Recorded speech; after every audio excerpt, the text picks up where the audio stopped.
Hello everyone, कैसे हो आप सब लोग। आई रियली होप आप सब लोग बहुत अच्छे होंगे। प्रकृति this side your SST teacher. देखो बच्चों, आज की वीडियो में हम लोग करने वाले हैं आप लोगों का जो क्लास 8 है उसकी जो न्यू बुक है उसका chapter number 5 universal franchise and India's electoral system. इसके आज हम लोग क्वेश्चन आंसर्स करने वाले हैं। लास्ट वीडियोस में हम लोग पार्ट 1 पार्ट 2 दो पार्ट कंप्लीट करके इसका हम चैप्टर को डिटेल में समझ चुके हैं।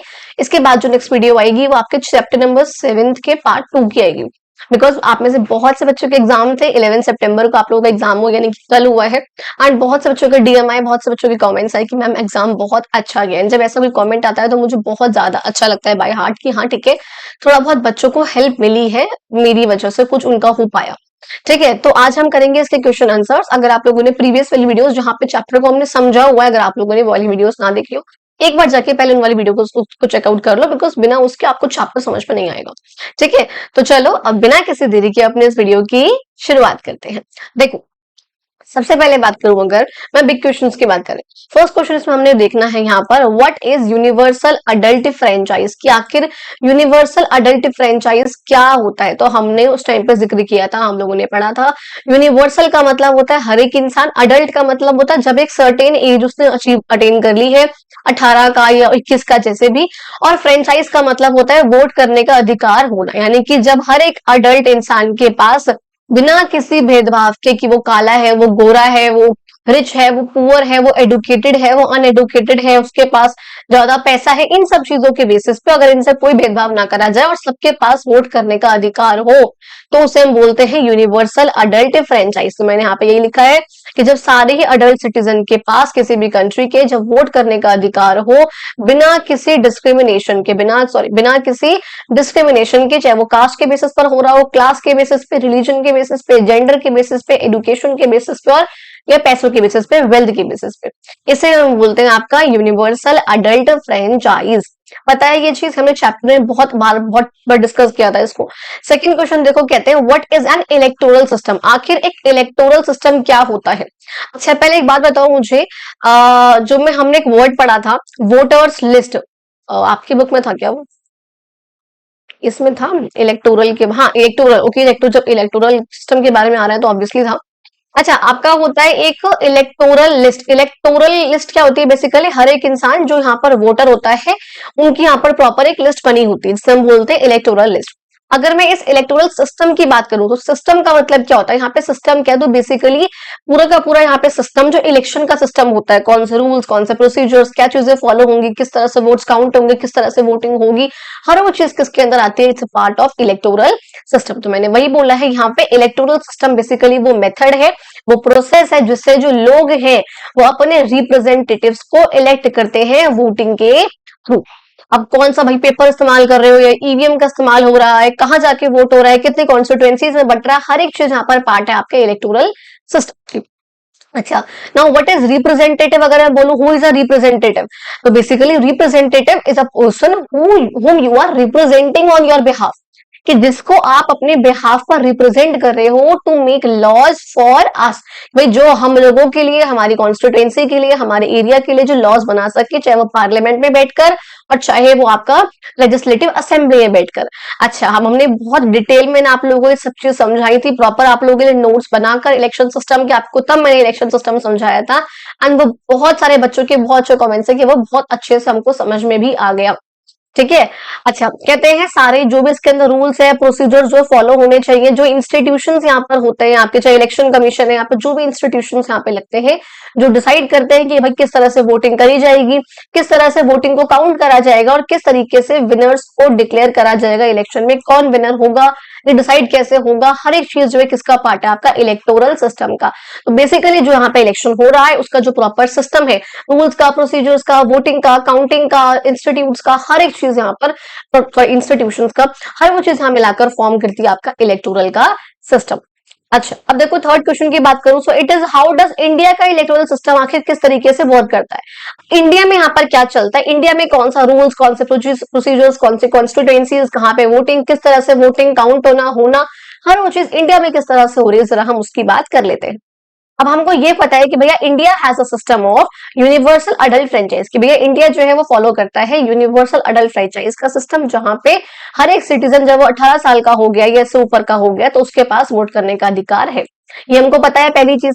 अब यहाँ पर वोटिंग हो कैसे रही है, मैंने इसलिए आप इसको पॉइंट्स पे लिखा हुआ। अब इसके लिए मत कहना कि लॉन्ग आंसर है, ये लॉन्ग नहीं है।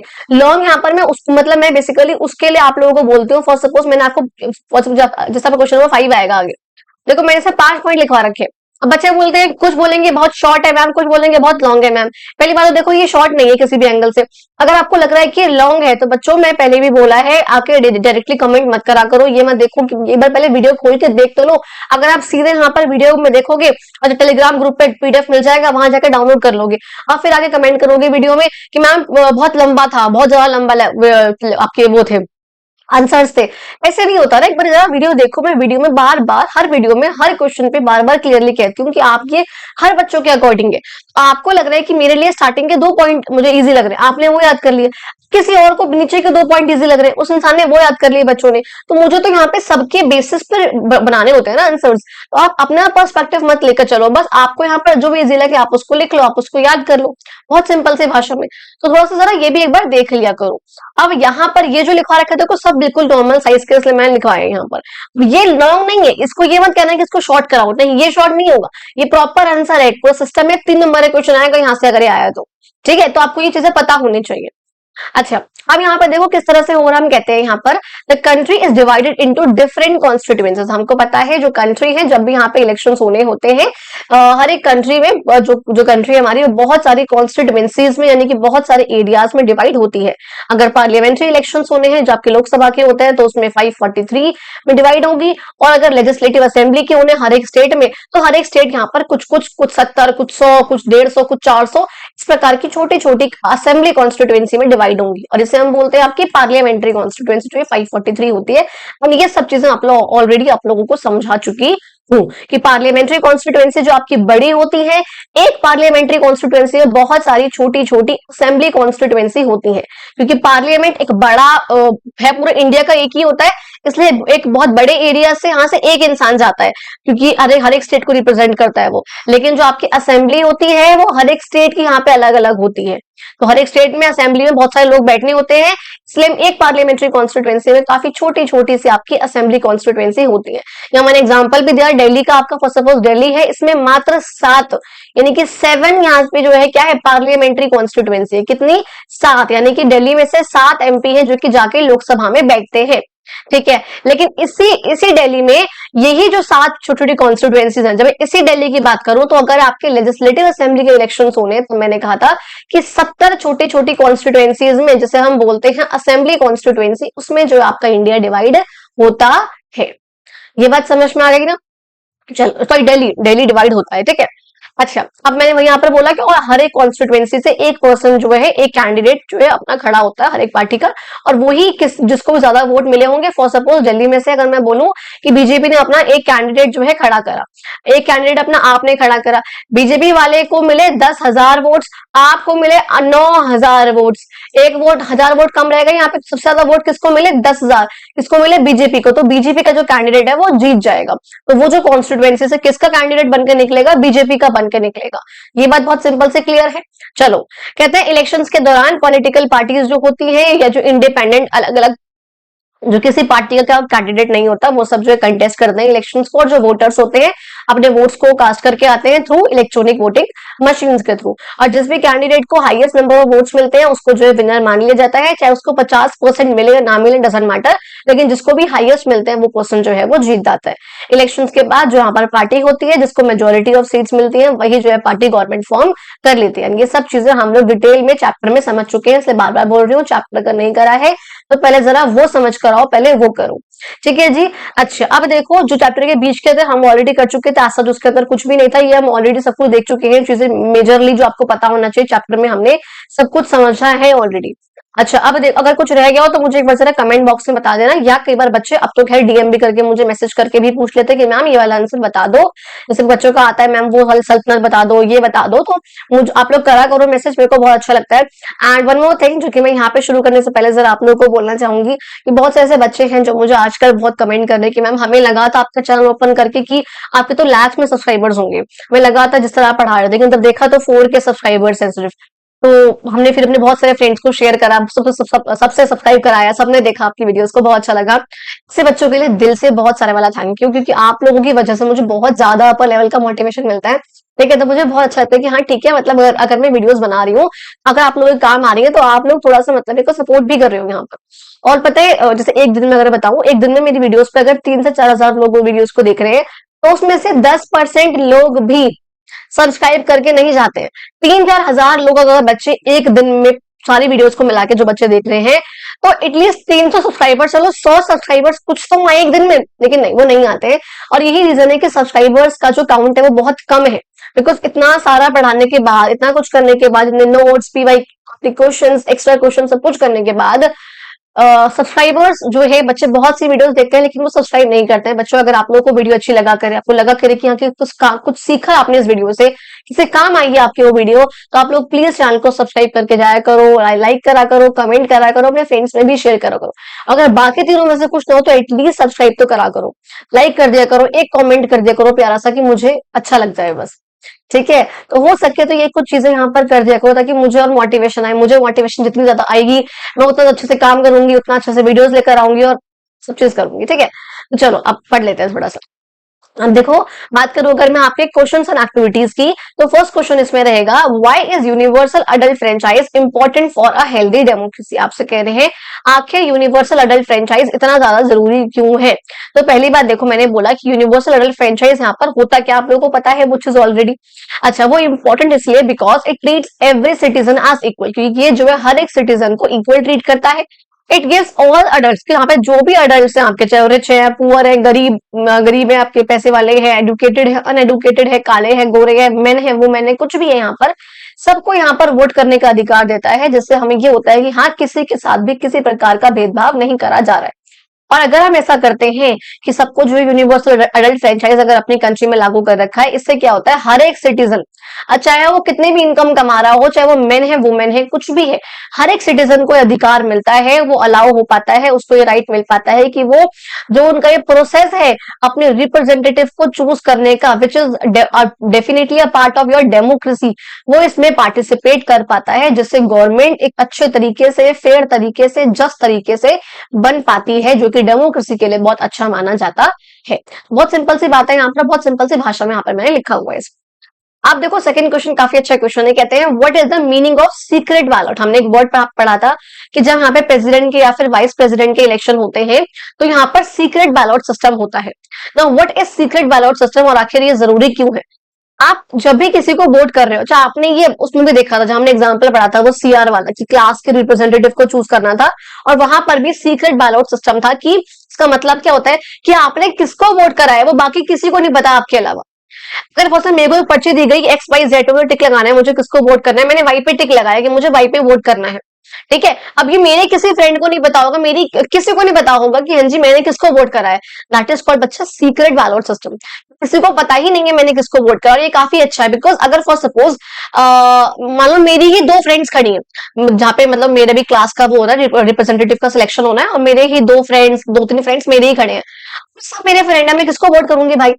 अब मैं क्या कर रही हूँ भाई, मैंने अगर सबको पता चल गया, मैंने मान लो वाई को वोट करा, एक्स वाई जी तीनों मेरे फ्रेंड्स हैं, और मैंने वाई को वोट कर दिया, थोड़े से और अच्छे फ्रेंड है मेरे, तो मैंने वाई को वोट कर दिया। अब एक्स मुझसे आगे पूछेंगी तूने किसको वोट किया था, मैं कहूंगी मैंने आपको ही वोट किया है। वाई पूछे कि आपको वोट करा है, जेड पूछे कि आपको वोट कर, भाई मैं सबको बोल रही हूँ मैंने आपको वोट करा है, लेकिन मैंने एग्जैक्टली किसको वोट करा है इनमें से किसी को नहीं पता, क्योंकि अगर पता लग गया एक्स या जेड को कि मैंने उनको वोट नहीं करा है, तो ऑब्वियस सी बात है वो मेरे से नाराज हो जाएंगे, वो लड़ाई कर लेंगे, काइंड ऑफ दैट। इसीलिए हमारे डिसीजन इन्फ्लुएंस ना हो सके, हम पे कोई प्रेशर ना पड़ सके, हम पे कोई गुस्सा ना कर सके, कुछ किसी भी चीज के लिए फेयर तरीके से गेम को खेलने के लिए, फेयर तरीके से इलेक्शन होने के लिए यहाँ सीक्रेट बैलेट होना बहुत जरूरी होता है। इससे आपका जो चॉइस होती है बहुत प्राइवेट ही रहती है। अच्छा, अब डेमोक्रेसी में ऑब्वियसली बात है जरूरी क्यों होता है, क्योंकि इससे आप फ्रीली, आराम से और बिना डरे आप जिसको आप एक्चुअल में वोट करना चाहते हो आप उसको वोट कर सकते हो। आपके ऊपर कोई प्रेशर नहीं होता, चाहे पावरफुल लोगों से, किसी से भी, किसी पॉलिटिकल पार्टी से, किसी गवर्नमेंट से, कोई प्रेशर नहीं है। ठीक है, इस तरीके से आप यहाँ पे समझ सकते हो। थर्ड, ये बहुत इंपॉर्टेंट क्वेश्चन है, सच बताऊं तो यूनिवर्सल फ्रेंचाइज के बाद एक ये बहुत इंपॉर्टेंट क्वेश्चन है, बहुत अच्छा क्वेश्चन लगता है मुझे। सीक्रेट बैलेट आप लोगों को पता होना चाहिए कि जब हमने किसको वोट करा है वो पता ही नहीं है किसी को, that is simply called secret ballot. Third देखो यहाँ पे कह रहे हैं give examples of direct and indirect elections. Now चिक चिक के मैंने क्लासेस में बताया है व्हाट इज डायरेक्ट इलेक्शन, जहां पे आप अपने रिप्रेजेंटेटिव को डायरेक्टली इलेक्ट कर रहे हो, that is called direct election. आप खुद जाके वोट कर करा है एमएलए को, आप खुद जाके वोट कर करा है एमपी को, यानी कि लोकसभा के एमपी को। अब ये जो दोनों है, एमएलए आपकी लेजिस्लेटिव असेंबली में बैठ के और लोकसभा वाला एमपी जो है आपके लोकसभा में बैठ के हम लोगों के लिए डिसीजन लेगा, हम लोग के लॉस वो लोग बनाएंगे, that is called direct election. लेकिन जब हमने राज्यसभा के इलेक्शन की बात करी थी, हमने उसमें क्या देखा था राज्यसभा के में, कि आपने जिन एमएलए को चूज करा है, जिन एमएलए को आप लोगों ने चूज करा है, लोगों ने, वो जो एमएलए है वो आगे चूज करेंगे राज्यसभा के मेंबर्स को, दैट इज। तो आपने इनको चूज नहीं करा, आपने पहले इनको चूज करा डायरेक्टली, ये आपका था डायरेक्ट। लेकिन अब ये आपका हुआ है आपका इनडायरेक्ट इलेक्शन। ये समझ में आया? तो वही यहाँ पर मैंने बोला हुआ है, डायरेक्ट इलेक्शन में जो लोग हैं वो डायरेक्टली वोट करते हैं अपने रिप्रेजेंटेटिव्स के लिए, लेकिन इनडायरेक्ट इलेक्शन में यहाँ पर जो लोग हैं जिन्होंने जिस रिप्रेजेंटेटिव को चुना था, वो रिप्रेजेंटेटिव यहाँ पे अपने ऑफिशियल्स को इलेक्ट करते हैं, चाहे प्रेसिडेंट के इलेक्शन हो, चाहे वाइस प्रेसिडेंट के हो, चाहे राज्यसभा के मेंबर्स के हो। इन्हें हम बोलते हैं आपका direct and indirect election. Fourth देखो क्वेश्चन यहाँ पे आता है, how is the election of members to the Lok Sabha different from that of Rajya Sabha. कहते हैं राज्यसभा और लोकसभा के जो मेंबर्स का इलेक्शन होता है वो यहाँ पे डिफरेंस कैसे होता है। देखो ये ऑलरेडी बार बार अभी हमने बात करी है कि लोकसभा का जो मेंबर्स का इलेक्शन होता है वो डायरेक्टली इलेक्टेड होते हैं, और राज्यसभा के जो मेंबर्स होते हैं आपके वो इनडायरेक्टली इलेक्टेड होते हैं by the members of state legislative assembly. ये चीज पता है। सेकेंड बात कहती हूँ, हर एक इंडियन सिटीजन जब वो 18 साल का हो जाता है या उससे बड़ा हो जाता है तो वो जो है लोकसभा के इलेक्शन से वोट कर सकता है। लेकिन यहाँ पे मैंने बोला जो लोग हैं वो डायरेक्टली इसके को वोट नहीं कर सकते, इनके मेंबर्स को। एक और बात जो आपकी बुक में शायद नहीं है कहीं पर, लेकिन मैंने यहाँ पे एक्स्ट्रा यहाँ पे लिखवा रखी थी कि जो लोकसभा के जो मेंबर्स होते हैं वो 25 साल का, सॉरी हाँ ठीक है, अगर आप 20 जैसे कि बोलते हैं ना कि वोटिंग की एज जिस तरह से आपके 18 साल है कि आपको वोट करने के लिए you have to be 18 years, आपको कम से कम होना चाहिए 18 या 18 से ऊपर का। सेम ऐसे ही अगर आपको लोकसभा में जाना है, आपको लोकसभा का एमपी बनना है, तो आपकी एज जो है कम से कम इलेक्शंस लड़ने के लिए 25 साल की होनी चाहिए। वेरी इंपॉर्टेंट पॉइंट, ठीक है, हाईलाइट करना भूल गई हूँ। तो आप 25 साल की आपकी जो एज है वो कम से कम होनी चाहिए। और ऐसे अगर आपको राज्यसभा का एमपी बनना है तो उसके लिए आपकी कम से कम एज जो है वो कितनी होनी चाहिए, 30 साल होनी चाहिए। अब आप लोगों से मैं 2 क्वेश्चन पूछ रही हूँ, या आपको बताना है कमेंट बॉक्स में कि अगर आपको प्रेसिडेंट के, अब पता है ये क्वेश्चन देने से क्या होता है, आपकी अंडरस्टैंडिंग और डेवलप होती है। आधी चीजों का आंसर मैंने आपको यहाँ पे दे दिया, अब आधी चीज 2 चीज में अगर आपसे कमेंट बॉक्स में पूछ रही हूँ तो आपको बताना चाहिए वो चीज, ठीक है। तो कोशिश करना कि आप लोग मुझे बताओ, अगर आप लोगों को वीडियो पूरी देखी हो, यहाँ तक देखा हो, तो यहीं पे स्टॉप करके सर्च करके फिर मुझे बताओ। एटलीस्ट आप सर्च करोगे, आपका दिमाग चलेगा, आप सोचोगे उस चीज को कि अच्छा ये होता है, फिर कमेंट करोगे तो आपको याद होगी वो चीज कि हाँ प्रेसिडेंट के और वाइस प्रेसिडेंट के इलेक्शन के लिए अगर आपको खड़ा होना है तो आपकी जो है एज इसमें कितनी होनी चाहिए कम से कम, ये आपको बताना होगा मुझे कमेंट बॉक्स में। अच्छा, फिफ्थ क्वेश्चन देखो, कह रहे हैं what in your view are the advantages of EVM. अब आपको यहाँ पर ईवीएम के एडवांटेज बताने हैं ओवर पेपर बैलेट्स। जो मैंने कहा था ना कि बैलेट सिस्टम होता है, तो यहाँ पर बैलेट, अब देखो वही वाली बात है, अगर आप लोगों ने वीडियो पूरी देखी होगी तो आप लोगों को पता होगा, मैंने आप लोगों को समझा रखा था, पिक्चर्स दिखा के बता भी रखा था, ठीक है। तो इसलिए बोलते हो वीडियो को जरा एक बार देख लिया करो। तो कहते हैं कि आखिर जो पेपर बैलेट्स होते हैं और ईवीएम जो आपका होता है, इन दोनों में क्या डिफरेंस होता है, आखिर ईवीएम के क्या एडवांटेजेस हैं पेपर बैलेट्स के आगे, ठीक है। तो भाई देखो पेपर बैलेट बेसिकली क्या था, अब नाम से पता चल रहा है कि पेपर का ये बना होता था पेड़ों को काट काट के उस टाइम पे भी, ठीक है। अब यहाँ पर क्या है, इसमें ऑब्वियसली बात है, यहाँ पर पेपर हमारा वेस्ट हो रहा था तो यहाँ पर पेपर बच गया ईवीएम के टाइम पे, क्योंकि ईवीएम है तो इलेक्ट्रॉनिक वोटिंग मशीन है, तो यहाँ पर पेपर का कोई यूज नहीं हो रहा, तो पेपर बच गया। दूसरी बात कहते हैं सेव्स टाइम, बिकॉज इसमें पता है क्या होता है, जब आप ईवीएम में वोटिंग को काउंट करते हो ना, बिकॉज हमने देखा था ईवीएम के साथ एक वीवीपैट यहाँ पे अटैच होता है, इसमें जो है 7 सेकंड्स के लिए आपकी, जैसे पहले लास्ट में वीडियो में 3 सेकेंड्स बोला था, और इसलिए मैंने बाद में अभी लाइक कमेंट करा था, मैंने जस्ट अभी थोड़ी देर पहले पिन करा अपने कमेंट कि वो 3 सेकेंड नहीं है, 3 सेकेंड के लिए स्लिप नहीं आती है, वो 3 चीजों की स्लिप आती है, तो नंबर का, कैंडिडेट का और उसका नाम का, पार्टी का, सिंबल का। और वो मुझे 3 चीजें यहाँ पर याद था, 3 चीजों के साथ मैंने 3 सेकेंड बोल दिया, 3 सेकेंड नहीं 7 सेकेंड के लिए स्लिप आती है वो, आप उसको देख सकते हो, फिर आप उसमें अपने तीनों ही चीजें चेक कर सकते हो। तो कहते हैं इस टाइम ईवीएम के साथ वोटिंग को काउंट करना बहुत आसान हो जाता है, ये वाला पॉइंट यहाँ पे रहता है। अब क्या पता कुछ बच्चों को ये 2 पॉइंट इजी लगे, ठीक है, क्या पता कुछ को ये 2 पॉइंट इजी लगे, सबका अपना अलग है। फिर यहाँ पे कहते हैं इनवैलिड वोट्स को ये प्रिवेंट करता है।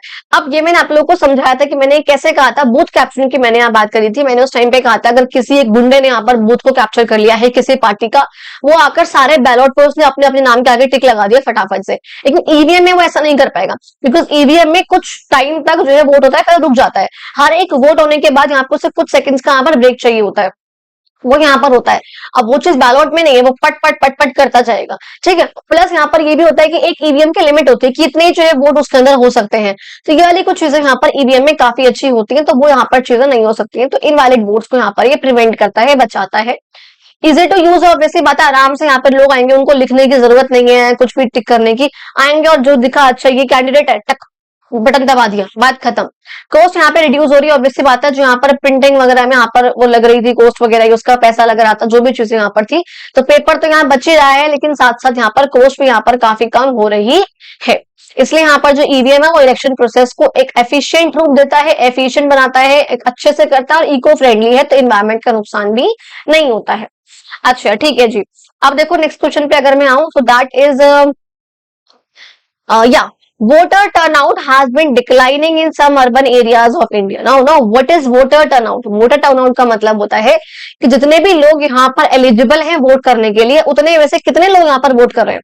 फॉर सपोज इंडिया की पॉपुलेशन है बच्चा आपका 100% पॉपुलेशन है, इसमें से 50%, एक एग्जांपल दे रही हूँ, just it's not that much, इसमें से 50% जो लोग हैं वो सब 18 साल से ऊपर के हैं, सब वोट कर सकते हैं। अब इन 50% लोगों में से कितने परसेंट लोग हैं, भाई 20% है या आपके 80% है, कितने परसेंट लोग हैं इनमें से जो वोट कर रहे हैं, कितने परसेंट लोग हैं जो वोट कर रहे हैं। मान लो अगर मैंने बोला ये जो है आपका 2000, एग्जाम्पल दे रही हूँ, किसी कंट्री की पॉपुलेशन है यहाँ पर आपकी 20,000, इसमें से मैंने बोला 50% लोग हैं आपके जो आपके वोट कर सकते हैं, यानी कि 10,000 लोग हैं जो आपका वोट कर सकते हैं, एलिजिबल है जो वोट करने के लिए।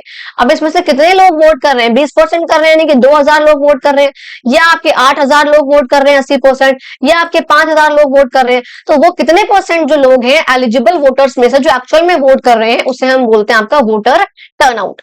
तो कहते हैं अगर इस ट्रेंड, अब कह रहे हैं ये जो रीजन है, ये जो आपका वोटर टर्नआउट का रेशियो है, ये कम होता जा रहा है, यानी कि दिन पर दिन हम ये देख रहे हैं कि जितने भी एलिजिबल वोटर्स हैं जो वोट कर सकते हैं, उसमें से बहुत कम लोग जो है वोट करते हैं एक्चुअल में। तो ये बहुत कम होता जा रहा है परसेंटेज। इसके क्या रीजन हो सकते हैं और कौन से हम स्टेप्स ऐसे ले सकते हैं ताकि हम इसको ठीक कर सके, लोगों को एनकरेज करें वोट करने के लिए। तो पहली बात मैंने ये बता दिया जो एक्चुअल में वोट कास्ट कर रहे हैं एलिजिबल वोटर्स में से। अब इसके क्या क्या रीजन हो सकते हैं, मैंने बताया था वीडियो के चैप्टर के टाइम पर ही कि लोगों को ना ये होता है कि भाई ठीक है छुट्टी है, घर बैठना है, आज तो मौज काटो, क्या जाओ धूप में वोट करने के लिए।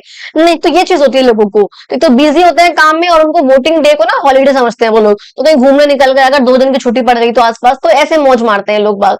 और कुछ को तो ये लगता है कि उनका एक वोट से कोई फर्क नहीं पड़ रहा, जबकि मैंने अभी आप लोगों को ऊपर समझाया था। फॉर सपोज बीजेपी को यहाँ पर एग्जाम्पल के साथ समझो दोबारा से एक बार, फॉर सपोज बीजेपी का कैंडिडेट खड़ा हुआ था यहाँ से, और उस कैंडिडेट को मिलते हैं 10,000 वोट। एक कैंडिडेट खड़ा था आपका उस कैंडिडेट को, यानी कि 10,000 जो लोग हैं यहाँ पर वो बीजेपी को का बटन दबाकर आए। आप उसी कॉन्स्टिट्यूएंसी से, फॉर सपोज, क्योंकि भाई बहुत सारे लोग आते हैं ना, आप उसी कॉन्स्टिट्यूएंसी में जो आपके कैंडिडेट थे, जो भी कैंडिडेट था आपका, उनको जो है उसको जो है मिलते हैं 9,998 वोट, इतने जो है वोट उसको मिलते हैं। अब और जो आपकी नॉर्मल दो और पार्टीज हुई, मान लो बीएसपी वगैरह है, तो किसी को 3,000 वोट्स मिल गए, इस तरीके से यहाँ पर जो है वोट्स मिले। नाउ फॉर सपोज यहाँ पर अगर 2 कैंडिडेट और यहाँ पर इसको मिल जाते, अगर जो 2 लोग हैं अगर वो आपको वोट डाल देते, तो इन दोनों का यहाँ पर बिल्कुल टाई हो जाता। या अगर बीजेपी के वाले एक कदम कम हो जाते तब भी इनका टाई हो जाता। यानी कि हर एक सिंगल पर्सन का वोट जो है वैल्यू करता है। ये मत सोचा करो कि मेरा वोट वैल्यू नहीं कर रहा। अगर आपके घर में भी कोई ऐसे सोचता हो, सोचते नहीं होंगे लेकिन फिर भी अगर कोई सोचता होगा, लेकिन बहुत मतलब कुछ लोग होते हैं जो सोचते हैं इस चीज को। ठीक है, तो अगर ऐसा कोई हो तो आप उनको समझाओ, आपके आसपास अगर कोई है तो, कि भाई हर एक पर्सन का वोट जो है वैल्यू करता है। एक पार्टी को मिले 10,000 वोट, एक को मिले 9,999 वोट, वो एक वोट से जीत जाते हैं। कहते हैं ना, एक वोट से पार्टी जीती है। तो वो चीज यहाँ पर होती है कि इतने परसेंट उतने इतने लोग, यहाँ पे इतने लोग इतने लोग, ये यहाँ पर होता है। बहुत फर्क पड़ता है इस चीज का, तो ऐसा नहीं है। और प्लस कुछ लोग यहाँ पे कहते हैं कि इंटरेस्ट ही नहीं है उनको। प्लस कोई भी अगर पॉलिटिकल पार्टी है कि काम तो किसी को नहीं करना, तो कोई ट्रस्ट ही नहीं है, इंटरेस्ट ही नहीं है, कुछ भी नहीं है, इसलिए भी लोग नहीं करते हैं वोट। और चौथा, यहाँ पर मेरा पॉइंट लिखने का मन नहीं था बिकॉज थोड़ा सा आपको समझने में डिफिकल्ट हो सकता है, इसलिए आप ये 3 पॉइंट स्टार्टिंग के सिर्फ लिख कर आना अपने एग्जाम में, ये मच इजी है than the fourth one. Fourth one का मतलब है जो माइग्रेंट्स होते हैं। माइग्रेंट्स कौन होते हैं? फॉर सपोज पहले कोई इंसान गांव में रह रहा था, अब वो शहर में आ गया। पहले कोई दिल्ली में था, अब वो मध्य प्रदेश में शिफ्ट हो गया है। तो जो आपने जो माइग्रेशन करा, आप कहीं से कहीं पे शिफ्ट हो, that is simply called migrate. तो आप जो पर्सन हो, आपको हम कहेंगे भाई माइग्रेंट है, तो कहीं और से आया है यहाँ पे, या फिर यहाँ से कहीं और गया है, कुछ भी यहाँ पर हो सकता है। अब ना ऐसा होता है कई बार कि भाई जब बहुत टाइम से वो, और खासकर ये चीज होती है या तो ऐसे लोग जो कि रूरल एरिया से अर्बन शहरों में, अर्बन एरियाज में आए हैं जॉब के पर्पज से या काम के पर्पज से, किसी पर्पज से, या फिर वो जो आपके बुजुर्ग लोग होते हैं, जैसे मेरे घर में अम्मा जी हैं, तो बुजुर्ग लोग होते हैं वो पहले गाँव में रह रहे थे, अब वो शहर में आ गए हैं। बेटे बहू जो है फर्स्ट सपोज यहाँ पे गाँव शहर वगैरह में, इसलिए वो वहां पर आ गई है, कुछ इस टाइप की चीजें। अब यहाँ पर क्या होता है कि उनको होता है भाई मेरा तो वोटर आईडी कार्ड वहां का बना हुआ है, मेरा पहचान पत्र बोलते हैं उसको हिंदी में, तो मेरा तो वहां का है वो, मैं यहाँ पे तो वोट कर ही नहीं सकती। और इसलिए यहाँ पर वो लोग वोट नहीं करते, क्यों? उनकी यहाँ की जो वोटर लिस्ट है, बिकॉज जब तक जिस कॉन्स्टिट्युएंसी में आपको वोट करना है, आपका उस वाली जगह का एटलीस्ट आपका उसका यहाँ पर आपका वोटर आईडी कार्ड नहीं बना होगा एटलीस्ट उस स्टेट का, तो आप यहाँ पे वोट नहीं कर सकते। सिंपल सी बात है ये तो अब उनको होता है कि भाई मेरा तो वहां का बना हुआ है पहचान पत्र, उधर का अलीगढ़ का एटसेट्रा एटसेट्रा, मेरा दिल्ली का तो मेरा है ही नहीं, मैं तो वोट कर ही नहीं सकती हूँ। ऐसे ऐसे केसेस में यहाँ पर वोटिंग नहीं हो पाती है। लेकिन जैसे मुझे अपने अम्मा जी का पता है, तो वो उन्होंने 1 से 1.5 साल के अंदर अंदर यहाँ पे आने के बाद अपनी वोटर आईडी बनवाया, और जैसे यहाँ पे इलेक्शन हुए थे अभी लास्ट ईयर, उन्होंने वोट डालकर आई वो, क्योंकि जब वो बिल्कुल आई थी यहाँ पर, उस टाइम पे जस्ट एक इलेक्शन हुए थे, आई थिंक असेंबली के हुए थे, उसमें वोट नहीं डाल पाई थी, और उन्होंने उसके बाद भी उन्होंने अपना वोटर आईडी कार्ड बनवाया कि मुझे वोट डालना है। तो वो मुझे था कि अच्छा ठीक है, गुड, ठीक, अच्छी बात है, वोट डाल रहे हो, अवेयरनेस, ठीक है, जागरूक इंसान हो, ऐसे करके। हम क्या ऐसा कर सकते हैं जिससे हम लोगों को एनकरेज कर सकते हैं वोटिंग करने के लिए? ऑब्वियसली बात है, अवेयरनेस कैंपेन चला सकते हैं उनको बताने के लिए कि वोटिंग बहुत जरूरी है। उनको हम ये बता सकते हैं कि हर एक पर्सन के वोट की वैल्यू कितनी ज्यादा होती है, उनको समझा सकते हैं हम उनको क्या कर इजी वोटर की रजिस्ट्रेशन फैसिलिटीज दे सकते हैं, खासकर इन माइग्रेंट्स को, जो यहाँ पर एप्लीकेबल है। बट मैं आप लोगों को नहीं कहूंगी कि आप ये पॉइंट याद करो, बिकॉज थोड़ा सा आप लोगों के लिए मुश्किल हो सकता है। अच्छा, कहते हैं सोशल मीडिया एडवर्टीजमेंट वगैरह से यहाँ पर हम कर सकते हैं, अपने जो यंग लोग हैं उनको इंस्पायर कर सकते हैं। आप जो अरेंजमेंट वगैरह यहाँ पर कर सकते हैं, पोलिंग बूथ तो जैसे इजियर, बहुत पास में है, बहुत फास्ट आराम से हो जाए। इवन हम लोगों ने चैप्टर में पढ़ा था, होम वोटिंग का कॉन्सेप्ट था कि जो बिल्कुल बुजुर्ग लोग हो गए 85, हालांकि 65 प्लस के लिए था वो, हाँ 85 प्लस के लिए था कि वो जो है वोट कर सके। तो ये कुछ चीजें यहाँ पर होती हैं। अच्छा, नेक्स्ट देखो यहाँ पर कह रहे हैं what do you think a proportion sorry why do you think a proportion of seats in Lok Sabha is reserved for scheduled caste and scheduled tribes? आपको ऐसा क्यों लगता है कि भैया जो कुछ सीट्स होनी चाहिए वो एससी एसटी के लिए लोकसभा में रिजर्व होनी चाहिए? मैंने कहा था आप लोगों को पहले कि जो एससी एसटी ऐसी क्लास है, एक ऐसा सेक्शन है हमारी सोसाइटी का, हमारी, जिनको शुरुआत में बहुत पहले जिनके साथ बहुत ज्यादा टॉर्चर हुआ है, बहुत ज्यादा उनके साथ अत्याचार हुआ है, वो बहुत सोशली, इकोनॉमिकली, एजुकेशनली, हर तरीके से वो बैकवर्ड क्लासेस है। उनको वो जो एडवांटेजेस मिलने चाहिए थे वो उनको नहीं मिले थे, इसलिए हम उस चीज को आज के टाइम पर, मैं कहूंगी उसको हम वर्ड क्या होता है वो, उसको हम आज ठीक करने के लिए, उसको हम आज उसका, अरे यार वो क्या वर्ड बोलते हैं उसको, आज उसको हम, मुझे दिमाग में है वो जुबान पे नहीं आ रहा, उसको आज हम, what's that single particular word,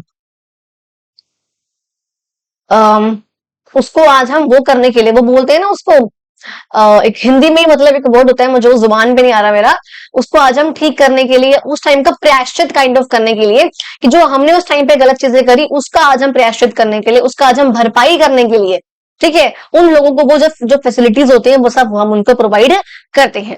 तो कहते हैं यहाँ पर हमने बोला है ये मेक श्योर करने के लिए कि जो हिस्टोरिकली जो उस टाइम से हिस्ट्री से इतिहास से जो डिसएडवांटेज ग्रुप है यहाँ पर, जिनको ढंग से सारे के सारे जो बेनिफिट्स थे वो उनको नहीं मिले, तो उनको एक फेयर रिप्रेजेंटेशन मिल सके पार्लियामेंट में, ताकि वो भी अपने लोगों के लिए लॉज वगैरह को इंट्रोड्यूस करा सके। फॉर सपोज यहाँ पर पार्लियामेंट में कोई लॉ इंट्रोड्यूस हुआ और उसमें कोई भी एससी एसटी का कैंडिडेट नहीं है, तो वो जो लॉ होगा वो कहीं ना कहीं शायद एससी एसटी के अधिकारों का उल्लंघन करे, या चलो उल्लंघन ना भी करे, बिकॉज कॉन्स्टिट्यूशन में लिखा हुआ है आप भेदभाव नहीं कर सकते, तो चलो उल्लंघन तो नहीं करेगा, लेकिन क्या पता एससी एसटी वाले चाहें कि थोड़ा सा हमको इसमें फेवर दिया जाए, वो नहीं दिया जाएगा। अगर यहाँ पे एससी कैंडिडेट्स नहीं होंगे तो अपने लिए आवाज कौन उठाएगा, वो नहीं उठाएंगे वो लोग कोई और। तो यहाँ पर इसलिए उनका होना बहुत जरूरी है, बिकॉज उन्होंने बहुत लॉन्ग टाइम से, मैंने इसलिए सब चीजें मेंशन यहाँ पे करी हुई है, बहुत लॉन्ग टाइम से उन लोगों ने सोशल डिस्क्रिमिनेशन, एक्सक्लूजन, यानी कि सोसाइटी से बिल्कुल अलग होना, अलग कर देना, उनको हर एक चीज में अलग कर देना, उन लोगों ने वो फेस करा है, जिसकी वजह से उन लोगों को उस टाइम पे पॉलिटिक्स में इक्वली पार्टिसिपेट करना आसान नहीं था। और आज के टाइम पे उनके लिए सीट रिजर्व करके हम ये इंश्योर कर रहे हैं कि कॉन्स्टिट्यूशन में उनकी आवाज रहे, कॉन्स्टिट्यूशन में अगर कोई प्रॉब्लम है तो वो उसको बोल सके, अपने इंटरेस्ट को यहाँ पर दिखा सके, अपने इंटरेस्ट को यहाँ पर बता सके जब वहां पर लॉज बन रहे हैं, जिससे डेमोक्रेसी यहाँ पर इंक्लूसिव हो पाती है, जिसमें सारे ही जो ग्रुप्स है वो इन्वॉल्व हो पाते हैं, सबकी यहाँ पर बात हो पाती है और सबको हम इक्वल लेकर चल सकते हैं। समझ में आया? ये क्वेश्चन भी काफी अच्छा था। नेक्स्ट क्वेश्चन देखो, बोल रहे हैं बहुत सिंपल है, यहाँ पर कहते हैं social media is changing the way we experience elections from catchy campaign reels and live speeches to political debates on Instagram and Twitter. कहते हैं आज के टाइम पे इलेक्शंस का एक नजरिया काफी चेंज हो गया है, जिस तरीके से इलेक्शंस होते हैं वो यहाँ पे काफी चेंज हो गया है। जो पार्टीज है, पॉलिटिकल पार्टीज अपने अपने एजेंडा के बारे में क्या करना है क्या नहीं करना है स्पीचेस देती है, कैंपेन करती है, सॉरी वो कुछ चीजें यहाँ पे इंस्टाग्राम पे, ऑनलाइन ट्विटर वगैरह पे काफी होता है। लेकिन अब कहते हैं क्या, सॉरी, कि ये जो चीज है वो इंस्टाग्राम को, सॉरी ये जो चीज है ये कैंपेनिंग को या इलेक्शंस को और डेमोक्रेसी को हमारी मजबूत करें या फिर कंफ्यूज कर रही है उसको, ये सोशल मीडिया का इसमें इन्वॉल्वमेंट। तो कहते हैं आपको आपस में बातचीत करनी है, उसमें क्या इसके बेनिफिट हो सकते हैं, क्या इसके चैलेंजेस हो सकते हैं, और आखिर इलेक्शंस का फ्यूचर में डिजिटल एज अगर आई कि जब सब कुछ डिजिटली हो रहा है तो इसका क्या यहाँ पर इसमें हो सकता है, क्या फ्यूचर इसका हो सकता है, उसकी यहाँ पर बात करनी है। देखो मैं बोल रही हूँ यहाँ पर कि सोशल मीडिया हमको पता है भैया इंपॉर्टेंट पार्ट है इलेक्शंस का। इसकी से क्या होता है, जो पॉलिटिकल पार्टीज यहाँ पर है, जो भी यहाँ पे लीडर्स वगैरह होते हैं, वो अपने आइडियाज को बहुत जल्दी से फैला सकते हैं। आपको पता है रील्स को वायरल होने में बिल्कुल देर नहीं लगती है। अगर कोई रील है यहाँ पर उसको कुछ घंटों में हजारों लाखों मिलियंस में व्यूज आ जाते हैं, ठीक है, तो वो यहाँ पर चीजें होती है और बहुत सारे लोगों तक वो जो है पहुंच सकता है, खास करके यूथ में, बिकॉज इंस्टाग्राम पे मेजरली आपका यूथ ही है और फेसबुक पे थोड़े से मतलब थोड़े जो बुजुर्ग लोग हैं, बड़े लोग हैं, वो सब यहाँ पर फेसबुक पे है। ठीक है, अगर अगर कोई बच्चा फेसबुक पे हो तो ऑफेंड मत होना, ठीक है। कहते हैं बेनिफिट्स क्या होते हैं इसके, help people to get instant updates, लोगों को जो है पॉलिटिकल इवेंट, अब देखो इसके फायदे क्या हो रहे हैं। अगर मैं जो आपका पॉलिटिक्स है पूरी की पूरी, अगर वो पॉलिटिक्स उठकर आपकी सोशल मीडिया पे आ रही है, इंस्टाग्राम पे आ रही है, तो उसके क्या फायदे हो सकते हैं। ऑब्वियसली बात है, हम लोगों को पॉलिटिकल इवेंट्स के बारे में बहुत जल्दी पता चलता है। न्यूज़पेपर तो हर एक बच्चा नहीं पढ़ता है, लेकिन उनको पता होता है कि पॉलिटिकली क्या हो रहा है। अगर किसी ने इंस्टाग्राम खोला हो, किसी भी अगर एक आधे से पेज को फॉलो भी कर रखा हो जो कुछ ऐसे न्यूज देता हो, तो खोल के दिख जाएगा, अच्छा जी सीपी राधाकृष्णन वाइस प्रेसिडेंट बन चुके हैं, फॉर काइंड इन्फॉर्मेशन वो बन चुके हैं। तो वाइस प्रेसिडेंट हमारे थे इससे पहले जगदीप धनखड़ जी, उन्होंने जो रिजाइन कर दिया था बिकॉज ऑफ कुछ हेल्थ का उनका इशू था, कार्डियो का, हार्ट वगैरह का। अभी जो है 2 दिन पहले ही सीपी राधाकृष्णन जो आपके न्यू वाइस प्रेसिडेंट बने हैं। प्रेसिडेंट तो कौन है आपको पता है, श्रीमती द्रौपदी मुर्मू जी। प्राइम मिनिस्टर कौन है हमारे, नरेंद्र मोदी जी। ठीक है, अब आप जिस स्टेट में रहते होंगे आपके और जो सीएम होंगे वो अलग होंगी। जैसे मैं दिल्ली में हूँ तो मेरी हमारे सीएम है रेखा गुप्ता जी। तो आप लोगों को बेसिक चीजें प्रेसिडेंट, वाइस प्रेसिडेंट, पीएम और आपके दिल्ली का सीएम या जो गवर्नर वगैरह है जिस आपकी स्टेट का, वो आप लोगों को पता होना चाहिए। एंड प्लीज दिल्ली को कभी भी स्टेट मत कहना, मेरे मुंह से बार बार स्टेट निकलता है, लेकिन दिल्ली मतलब मेरे कहने का मतलब नॉर्मल स्टेट ही होता है, but Delhi is a UT, union territory. ठीक है, तो बार बार मैं यूटी वर्ड नहीं बोलती, मैं जनरली यहाँ पे स्टेट वर्ड यूज कर लेती हूँ, समझ जाया करो।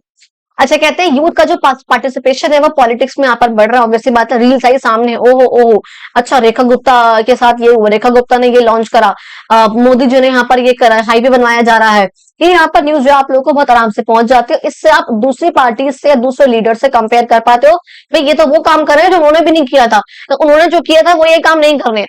आप आराम से यहाँ पर जो है कंपेयर कर सकते हो। हालांकि इसके चैलेंजेस क्या क्या होते हैं भैया, ऑब्वियसली बात है, सोशल मीडिया के जमाने में फेक इन्फॉर्मेशन, जो मिस इन्फॉर्मेशन है, गलत इन्फॉर्मेशन है, हाफ इन्फॉर्मेशन है, वो सबका स्प्रेड होना बहुत नॉर्मल है, जिसकी वजह से कंफ्यूजन होता है, डाइवर्जन होता है, बहुत यहाँ पे चीजें होती हैं। और इवन कई बार क्या होता है, जो एंटरटेनमेंट होता है वो आगे आ जाता है सीरियस इशू के। भाई कोई सीरियस बातचीत चल रही है, इसमें कहीं ना कहीं एंटरटेनमेंट आ गया, तो वो यहाँ पे प्रॉब्लम कई बार क्रिएट कर देता है। अब यहाँ पे क्या इसका फ्यूचर हो सकता है इलेक्शंस का डिजिटल एज में, भैया हमको पता है कि डिजिटल बन रहे हैं, आगे डिजिटल और बन जाएंगे इलेक्शंस, ठीक है। इससे क्या ऑनलाइन कैंपेनिंग यहाँ पर हो रहा है, वर्चुअल यहाँ पे रैलीज निकलती है, सब देखते हैं इंस्टाग्राम पे अच्छा रैलीज यहाँ पर हो रही है। एंड यहाँ पे ऑनलाइन वोटिंग तक भी क्या पता आगे के टाइम पे यहाँ पर करानी शुरू कर दी जाए, और कर भी दी जाएगी। मेरा पूरा अनुमान है आगे के टाइम पे ऑनलाइन वोटिंग 110%, आज से 10 साल 20 साल बाद ऑनलाइन वोटिंग जरूर आएगी। 50 साल बाद आए, चाहे 60 साल बाद आए, ज्यादा हो गया, 30 साल बाद, 40 साल बाद, मतलब कुछ टाइम में जो है आपके पास ऑनलाइन वोटिंग का सिस्टम तो आएगा ही आएगा, क्योंकि बहुत नॉर्मल है। आपने फोन खोला, आपको पता है कॉन्स्टिट्यूंसी कौन सी, आपने टिक कर दिया, उस पर आपका वोट जो है सबमिट हो गया। This is that much easier, बहुत आसान है, बहुत कन्वीनियंट है, बहुत आराम से हो रहा है, पट से हो रहा है, no wastage of time, no wastage of your आना जाना, कुछ भी नहीं हो रहा, मतलब टू मच इजी। अगर उस पर भी लोग वोट ना कर पाए तो बस मैं कुछ नहीं बोल सकती हूँ, उसके आगे विवाद हो जाएगा, छोड़ो चलो आगे बढ़ते हैं। कहते हैं अगर आप रिस्पॉन्सिबली अगर सोशल मीडिया का आप लोग यूज करो तो ऑब्वियसली बात है डेमोक्रेसी से और स्ट्रेंथन हो सकते हैं। एज आई टोल्ड यू, मैंने अभी एग्जांपल दिया, आपने फोन खोला, वेबसाइट ऑन है, वोटिंग करो, टिक हुआ, बात खत्म। डेमोक्रेसी तो कहाँ पहुंच जाएगी। जो इंसान को वहां जाके वोट करने में भी आफत आ रहा है, आफत आ रही है, वो अरे फोन खोल के तो वोट करना, ला यार दे यार ला वोट करा, बात खत्म। अरे भाई इससे बढ़िया और क्या हो सकता है। लेकिन अगर मिस यूज करोगे तो ऑब्वियसली बात है इससे वोटर्स जो है वो कंफ्यूज भी हो सकते है। Now the very last question is कि आपको जो वेबसाइट यहाँ पे दे रखी है, आपको इसको विजिट करना है और आपको चूज करनी है अपनी पार्लियामेंट्री कॉन्स्टिट्यूएंसी किसी भी साल की, और आप इसमें इलेक्शन यहाँ पे रिजल्ट्स वगैरह देख सकते हो, चाहे आप असेंबली की देखो और चाहे आप आपकी पार्लियामेंट्री देखो। अब अगर मैं आप लोगों को ये दिखाऊं एक बार क्लिक करके, अगर मेरे नेट यहाँ पे चल जाएगा, तो फर्स्ट सपोज मैंने यहाँ पे पार्टी का नाम अगर मैं डाल दूं यहाँ पे बीजेपी, मुझे बहुत अच्छा शौक चढ़ रहा है कि मुझे, अगर मैं ना भी डालूं तो आपको यहाँ पे दिख रहा है बीजेपी का कि पार्लियामेंट्री जो यहाँ पर इलेक्शन हुआ है आपका 2024 का, जो भी लास्ट ईयर हुआ है, उसमें आप देख सकते हो कि बीजेपी को कितने परसेंट वोट्स मिले हैं, 36.9% वोट्स। आप देखोगे आईएनसी जो आपकी इंडियन नेशनल कांग्रेस है उसको 21.4%, ये 30% की यहाँ पर है एआईटीसी जो आपकी ऑल इंडिया तृणमूल कांग्रेस है, उसको यहाँ पर कितने वोट्स मिले हैं। तो यहाँ पर ये कुछ यहाँ पर पार्टीज के बारे में दिखा रखा है कि हाँ जी इनको जो है कितने कितने वोट जो है लास्ट ईयर इनको मिले हैं। आप यहाँ पे अपना अपना निकाल सकते हो। सपोज यहाँ पे दिल्ली का है कि दिल्ली में जहाँ पे असेंबली के इलेक्शंस हुए थे, अब देखो यहाँ पे आप डाल के पार्टी का नाम आप खुद भी निकाल सकते हो कि आपके कौन से ईयर का आपको देखना है, या कौन सी स्टेट को आप में आप रहते हो, दिल्ली में हो या कहाँ पे, आपको वो देख सकते हो, स्टेट का नाम डाल के यहाँ पे सर्च कर सकते हो। लेकिन आप मुझे यहाँ पे अपना खुद यहीं पे दिख रहा है, ठीक है। दिल्ली का फॉर सपोज मैं यहाँ पे देखूंगी, दिल्ली में आपको पता है बीजेपी पार्टी है जिसको जो है आपके इतने वोट्स मिले हुए हैं, यहाँ पे कितनों पे प्रॉब्लम यहाँ पर हो रही थी, यहाँ पे देखो सब दिखा रखा है आपको। तो बेसिकली आप चाहो तो यहाँ पे इसको चेकआउट कर सकते हो, बस आपको यहाँ पर यही बोला हुआ। हाँ, and that was all of your question answers को डिस्कस कर लिया गया है। Thank you so much. अगर आप लोगों को उसका पीडीएफ चाहिए हो, टेलीग्राम चैनल पे अपलोड हो गया है, आप उसको चेकआउट कर सकते हो, वहां डाउनलोड कर सकते हो। एंड फिर से कह रही हूँ लास्ट टाइम, प्लीज आप लोग मुझे लाइक सब्सक्राइब कर दिया करो। आप लोगों को अगर वीडियो अच्छी लगी हो, थोड़ी बहुत आप लोगों को हेल्प मिली हो, कहीं ना कहीं से काम आया हो, तो लाइक कमेंट शेयर के साथ सब्सक्राइब जरूर कर दिया करो। साइड में जो बेल आइकन है उसको बेशक से प्रेस कर दो, ताकि आप लोग को नेक्स्ट वीडियो का नोटिफिकेशन फटाफट से मिल जाया करे। एंड बहुत से बच्चे इस time, thank you so much, आप लोग मुझे इंस्टाग्राम पे फॉलो कर रहे हो, इंस्टाग्राम पे मैसेज करते हो, डीएम करते हो, तो मुझे बहुत अच्छा लगता है। एंड ज्यादा से ज्यादा बच्चा रियली होप आप लोग मुझे इंस्टाग्राम पे भी फॉलो करो, ताकि वहां पर जो कुछ में अपडेट्स होती है, क्या हो रहा है क्या नहीं हो रहा, क्लास 8 का क्या आ रहा है, 7 का क्या हो रहा है, आप लोग को बहुत चीजें वहां पे जानने को मिल सकती है। मेरी लाइफ में मैं क्या कर रही हूँ आजकल, आपको वहां पे पता चल सकता है। बिकॉज इन वीडियो पे तो स्टोरी का ऑप्शन नहीं है ना, वो तो इंस्टाग्राम पे ही है, वहां पे थोड़ी बहुत मैं शेयर कर देती हूँ। So that was all of your video. Thank you so much अगर आप लोगों ने एंड तक वीडियो को देखा हो। तो मिलते हैं अपनी अगली वीडियो में। किसी और वीडियो को रिक्वेस्ट तो कमेंट बॉक्स में या डीएम में आप लोग मुझे भेज सकते हो। Thank you.